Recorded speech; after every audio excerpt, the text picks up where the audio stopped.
আসসালামু আলাইকুম ওয়া রাহমাতুল্লাহি ওয়া বারাকাতুহু। আলহামদুলিল্লাহ ওয়াসসালাতু ওয়াসসালামু আলা রাসূলিল্লাহ সাল্লাল্লাহু আলাইহি ওয়াসাল্লাম উসওয়াতুন হাসানাতুন লিমান কানা ইয়ারজুল্লাহ ইলা আখিরি আয়া। সম্মানিত ভাই বোন, যে যেখান থেকে দেখছেন 24 ঘন্টায় কোরআন শিখি 24তম ক্লাসে সকলকে স্বাগত জানাচ্ছি। আমরা কোরআন তিলাওয়াত শিখছি। তিলাওয়াত আপনি শুধু করবেন, কোরআন আয়াত দেয়া আছে, আপনি পড়ে যাবেন। আর আমরা এ পর্যন্ত অনেকগুলো আয়াত নিজেরা লিখে লিখে তারপরে তিলাওয়াতে অভ্যস্ত হওয়ার জন্য বিভিন্ন অপশন তৈরি করে রেখেছি। আমরা আজকে 24তম ক্লাসে অত্যন্ত গুরুত্বপূর্ণ দুইটা বিষয় জানার চেষ্টা করব। এক নম্বর হচ্ছে তিলাওয়াত, এরপরে হচ্ছে জমিরে আনা। আমরা তিলাওয়াতটা একটু করে নিই।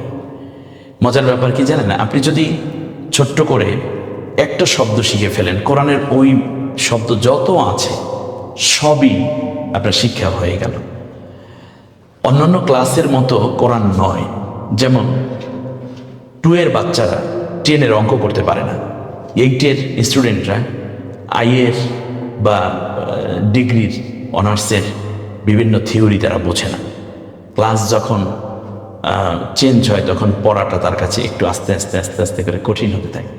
কিন্তু কোরআনটা এরকম না, একটাই সাবজেক্ট, একটাই ক্লাস, একটাই বই।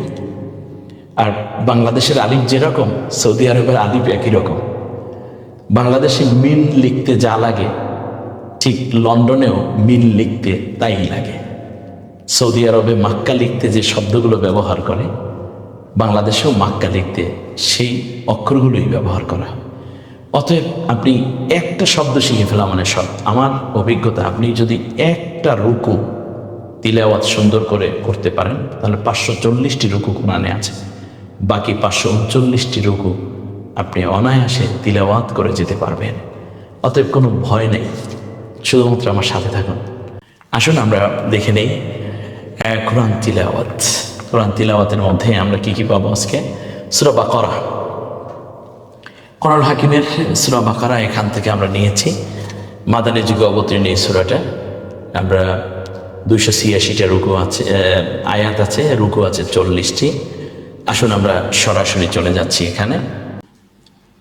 আমি যেটা বলি সেটা শুনুন। এটা হলো আলিফ, এটা লাম, এটা মিম। এটা তো আপনি চিনেন, বেশ, খুব তাড়াহুড়ো করার দরকার নেই। 29টা অক্ষর দিয়ে গোটা কোরআন সাজানো, জের জাবর পেশ দিয়েই গোটা কোরআন সাজানো, যজম এবং তাসদীদ দিয়ে গোটা কোরআন সাজানো। এইটা আল্লাহ রহমত আপনাদের জন্য কোনো কষ্ট হবে না, শুধুমাত্র আপনি দীর্ঘ থাকুন। আমি শিখছি কোরআন। এটা হলো দাল। আমি এটাকে রাল বানাতে যদি বলি, আপনি কি করবেন? এটার উপরে একটা নুক্তা দিবেন, তারপর একটা লাম, তারপর একটা কাফ। আলিফ লাম কাফ, এই যে মাঝখানে একটা স্পেস আছে, এখানে আমি তা বানাতে বলবো। আপনি কিভাবে তা বানাবেন? উপরে 2 নুক্তা দিবেন। তারপরে এটাকে বা বানাতে হলে কি করতে হবে? নিচে 1 নুক্তা দিতে হবে। লা, লাম, সাথে আলিফ আছে, র, তারপর ইয়া, তারপর বা, তারপর হলো ফা, ইয়া, হা। এটা ফা বানাতে হলে কি করতে হবে? উপরে 1 নুক্তা দিতে হবে। এখানে ইয়া বানাতে হলে 2টা নুক্তা দিতে হবে। হুদাল লিল মুত্তাকিন, এই জায়গাটায় তা বানাতে হবে, এই জায়গাটায় কফ বানাতে হবে, তো 2 নুক্তা দিতে হবে। এখানেও 2 নুক্তা দিতে হবে। এখানে ইয়া বানাতে হবে, নিচে 2 নুক্তা। এটাকে নুন বানাতে হবে, উপরে 1 নুক্তা দিয়ে। ঠিক এভাবে একটা স্লাইড আমরা রেখেছি এজন্য, যাতে করে আপনি যেন পারেন নতুন করে অক্ষরগুলো তৈরি করে সুন্দর করে সাজাতে। এর পরের স্লাইডটি আমরা চলে যাচ্ছি দ্বিতীয় দৃশ্য।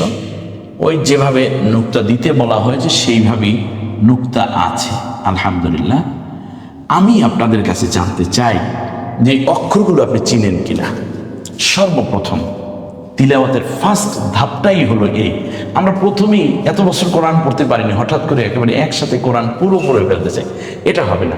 আপনি গ্রাজুয়েট, আস্তে আস্তে করেন। একদিনই তো আপনি বাংলা পুরো দ্রুত পাঠ করতে পারেন নাই।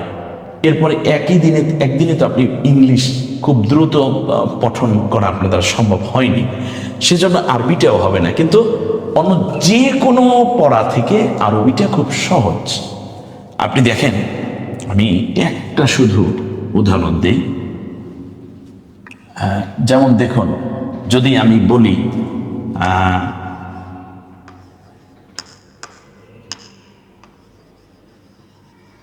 ন্যাশনাল, যদি আমি বলি এভাবে ন্যাশো, এখানে TIO মিলে হয়ে গেল স, তালব্য হয়ে গেল। অথবা আমরা এটাকে সরি তালব্য কোথায়, এখান তো এস নাই। এরপরে যদি বলি FUTURE, অ্যাটলিস্ট ফিউচার, এখানে কিভাবে ফিউচার হবে? অথবা যদি বাংলায় আমরা যদি বলি, যেমন হৃদয়, অথবা যদি বলি স্বাগতম, এরকম কিছু শব্দ আছে যে শব্দগুলো উচ্চারণের ক্ষেত্রে, যেমন আশ্বিন, এই তালব্যস্বয় ব ফলা দিয়ে, তো ব ফলাটা উচ্চারণ হয় না, কিন্তু সটাকে একটু শক্ত করে উচ্চারণ করি আমরা। কিন্তু মজার ব্যাপার কি জানেন? মজার ব্যাপার হচ্ছে এই আরবিতে এরকম কিচ্ছু নাই। আরবিতে যে হরফটা আছে, যেমন বা আছে, মিম আছে, নুন আছে, বাস। এই বা মানে ব, মিম মানে ম, ন মানে ন, নুন মানে ন। এটা কখনোই এরকম আর উচ্চারণ হবে না যে TIO মিলে স হয়ে যাবে। এরপরে আপনার এভাবে রথ, এটা রথ হইল কেমনে, খেয়াল করেছেন? কিন্তু কোথায় র ইত্যাদি, এরকম আরবিতে এরকম কোনো বিষয় নেই। আরবিতে যে হরফটা আছে সেই হরফের একক কখনোই অন্য হরফ আসার কারণে হয়ে যায় না, মানে ওই রকম চেঞ্জ হয়ে যায় না।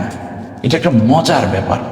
তো আরবির এই জায়গাটুকু থাকার কারণেই আমরা সংক্ষেপে এবং সহজে শিখে ফেলতে পারবো। আপনি হরফগুলো চিনেন কিনা? আলিফ লাম মিম, দাল লাম কাফ, আলিফ লাম কাফ তা বা, লাম আলিফ র ইয়া বা, হা ইয়া হা, হা দাল ইয়া, লাম লাম মিম তা, কফ ইয়া নুন। বাস, এই স্লাইডটা আপনাদের নোটে দেয়া আছে, আমাদের ক্লাসের লিঙ্কে দেয়া আছে, পেয়ে গেলেন। এরপরে যেই কাজটি আপনি করবেন তৃতীয়বারে, সেটা হচ্ছে এই হরফগুলোর একক পারেন কিনা। একটু খেয়াল করুন যে আপনি এককগুলো পারেন কিনা। কোরআনে ঠিক এভাবেই আপনি পাবেন। অ ল ম, জ ক, জ ল ক, অ ল ক ত ব। বাস, আপনি প্রত্যেকটা ওই যে মানে বাংলা উচ্চারণের প্রথম অক্ষর, যেটা হচ্ছে প্রতি অক্ষরের একক, পার্থক্য শুধু আমরা পাবো হামজার মধ্যে, হামজার একক স্বর, বাকি সব একই রকম একক। এবারে আমরা চলে আসব পরেরটায়। এবার হরফের একক বলুন, যেটা আমি আগেই শিখিয়ে ফেলেছি, হরফের একক বলুন। এরপরে চতুর্থ দৃশ্যে আমরা অলরেডি পেয়ে গেছি কি আলিফ লাম মিম। আলিফে কিছু নাই, লামে কিছু নাই, মিমে কিছু নাই, কিন্তু উচ্চারণ করে যাব আলিফ লাম মিম,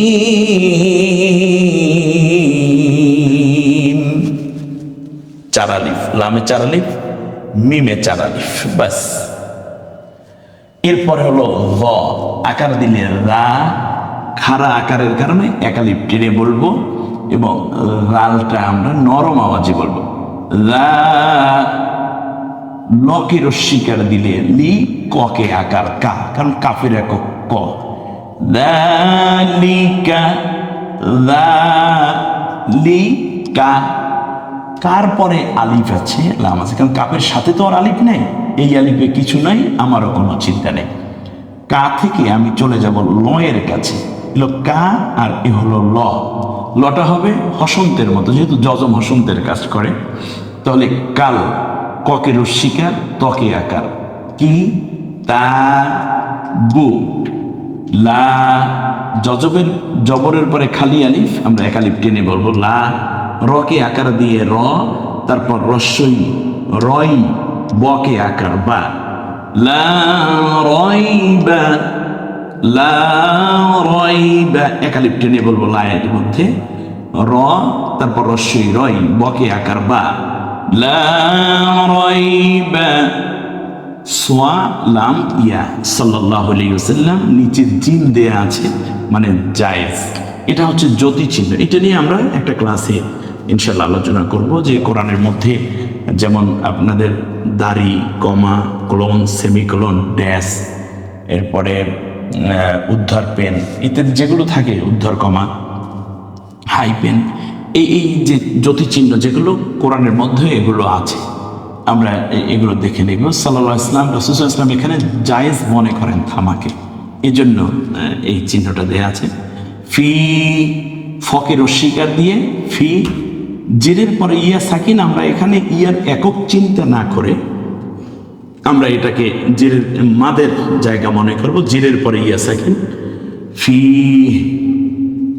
হুদান, হুদান ছিল, কিন্তু তানবিনের পরে অর্থাৎ দুই জবর পেশের পরে যদি দুই পেশের পরে তাসদিদ আসে তখন আমরা তানবিন থেকে একটা নিয়ে বলবো, তাহলে হু দাল লি, হু দাল, দা থেকে এসে একবার ল বলবো, দাল, আবার লকে রস্বীকার লি, দাল লি, লির পরে শুধু ল, লিল, মকে রস্যুকার মু, তারপর শুধু ত, মুত, তকে আকার তা, মুত্তা, তাহলে তটা দুইবার উচ্চারিত হয়ে গেল।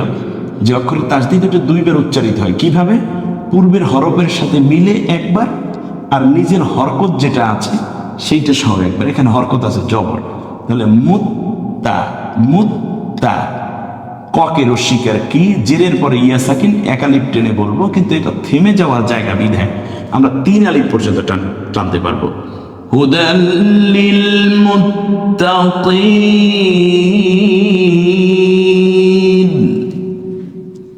আলিফের উপর জবর ধরেই পড়তে হবে। এটা যেহেতু এমন শব্দ, প্রথমে যদি আল্লাযীনা আসে কোনো শুরুতে, তাহলে আলিফের উপর জবর ধরেই আমরা পড়বো, বা এই জবরকে চিন্তা করে এখানে, তাহলে জবরের আলিফের উপর জবর দিলে আ, আল্লাহ, আল, আল্লাহ, দীনা, আল্লাযীনা, ইউ, হামজাটা যে কোনো হরফের উপরেই আসুক না কেন, সেটা ইয়ের উপরেও হামজা হতে পারে, ওয়ার উপরে হামজা হতে পারে, আলিফের উপরেও হামজা হতে পারে।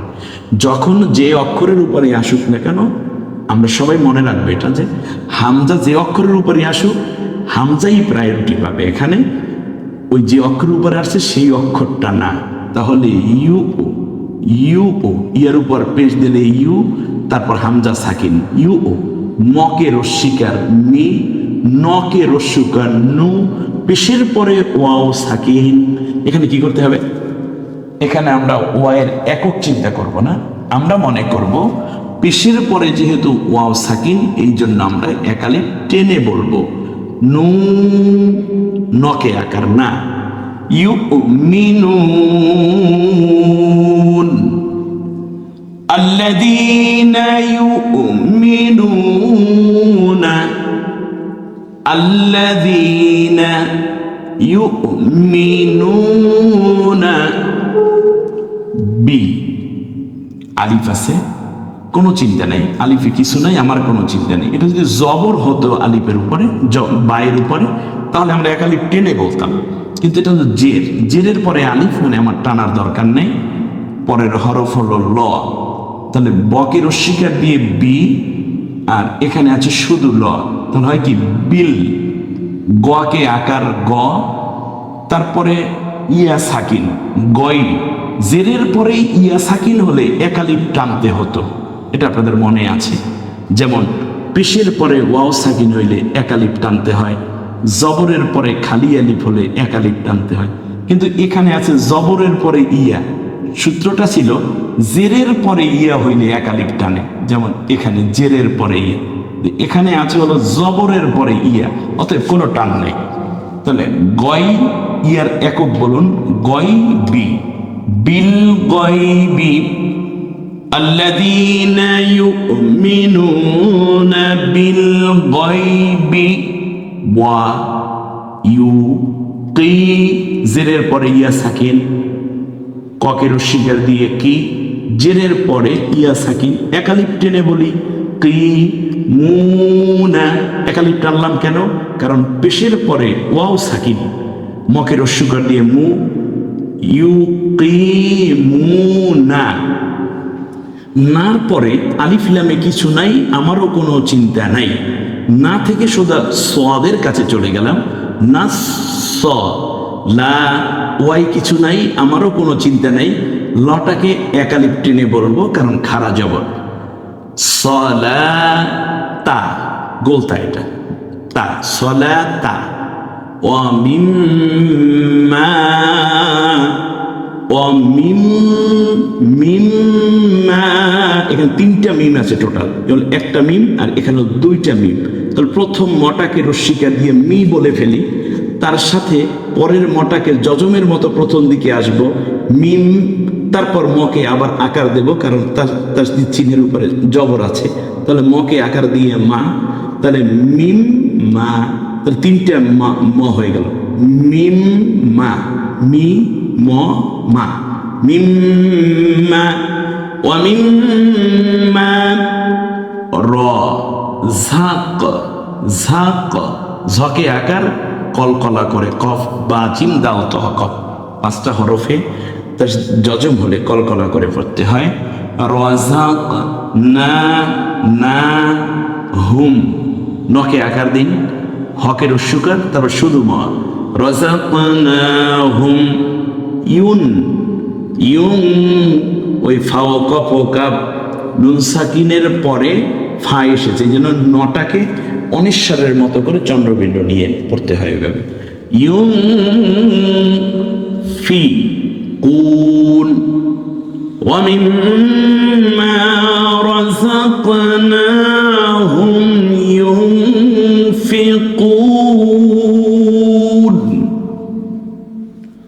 ওয়াল্লা, ওয়াল, ওয়াল্লা, লামে আলিফে কিছু নাই, আমারও কোনো চিন্তা নাই।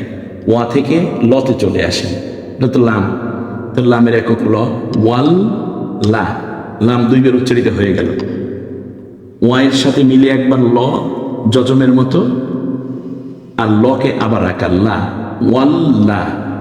রি, রি, জেরের পরে ইয়া সাকিন একালিপ টেনে বলবো।